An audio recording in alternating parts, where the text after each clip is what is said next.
ভাবির কাছ থেকে দামি দামি উপহার চাওয়ার জন্য কি মামলা খেয়ে গেল হানসিকা মোটওয়ানি? এইটা আবার কি কাহিনী? এদিকে ছেলে জুনায়েদের জন্য আমির ছেড়ে দিবে ধূমপান, কিন্তু নেটিজনরা তো উল্টো মজা নিচ্ছে। বস, কাহিনী শুনলে আপনিও মজা নিতে বাধ্য। এন্ড ফাইনালি থাকছে গোবিন্দর 37 বছরের সংসার জীবন কি ভাঙতে যাচ্ছে এখন। প্রথমেই আসি হানসিকা মোটওয়ানির কাছে। হানসিকা মোটওয়ানির জীবনে তো নানা রকম বিতর্ক আছে এবং নতুন করে আরেক বিতর্ক জুড়ে বসলো। সেটা হলো তিনি, তার মা, তার হাজবেন্ড তিনজনই খেয়ে গেল মামলা। এবং মামলা কি করেছে?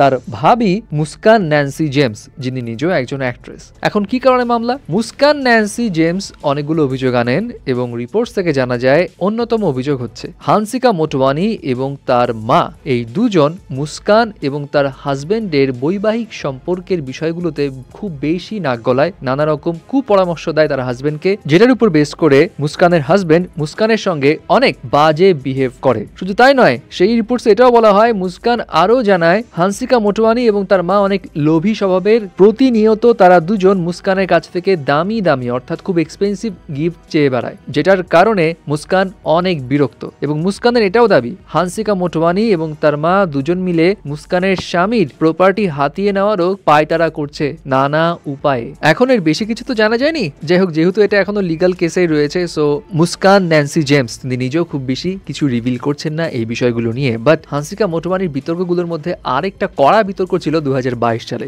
যেখানে তার বিয়ের সময় মিডিয়া রিপোর্টসগুলো থেকে জানা যায় যে হানসিকা মোটওয়ানি সোহেল কাঠুরিয়া, মানে যাকে বিয়ে করছিলেন, তিনি ছিলেন মোটওয়ানির বেস্ট ফ্রেন্ডের এক্স হাজবেন্ড এবং বান্ধবীর জামাইকে বিয়ে করে সে তো পুরাই অন্য বিতর্কে চলে গিয়েছিল। এবার আসি আমির খানের কাছে। আমির খানের ছেলে জুনায়েদ খান এবং খুশি কাপুর এই দুজনের তো সিনেমা আসতে যাচ্ছে লাভ ইয়াপা, এবং এই লাভ ইয়াপা সিনেমার একটা গান রিলিজ পায় যেটা কিন্তু 24 ঘন্টার মধ্যে 15 মিলিয়ন ভিউজ পায়, অর্থাৎ বেশ ভালো রেসপন্স আছে। এবং আমির খান নাকি জানিয়েছেন ছেলের এই মুভির সাকসেসের জন্য তিনি একটি মানত করেছেন। এবং মিডিয়া রিপোর্টস থেকে জানা যায় আমির খানের ক্লোজ সোর্স জানিয়েছে আমির খানের সেই মানত হলো ছেলের মুভি যদি বক্স অফিসে সাকসেস পায় তাহলে আমির খান ধূমপান করাই ছেড়ে দিবে। আরে বাপরে, সেই লেভেলের মানত তো। মানে জিনিসটা ভালো যে আমির ধূমপান করা ছেড়ে দিবে, বাট পাবলিকদের মজা নেওয়ার বিষয় হচ্ছে এটা কি ছেলের প্রতি অগাধ ভালোবাসা বলবো নাকি ছেলের সিনেমা নিয়ে কনফিডেন্ট না সেটা বলবো। কারণ একজন ধূমপাই তো সহজে ধূমপান ছাড়তে পারে না। হয়তো আমির মোটামুটি কনফিডেন্ট যে তার ছেলের সিনেমা বক্স অফিসে হয়তো সাড়া ফেলতে পারবে না, এই কারণেই এমন একটা মানত করে বসছে।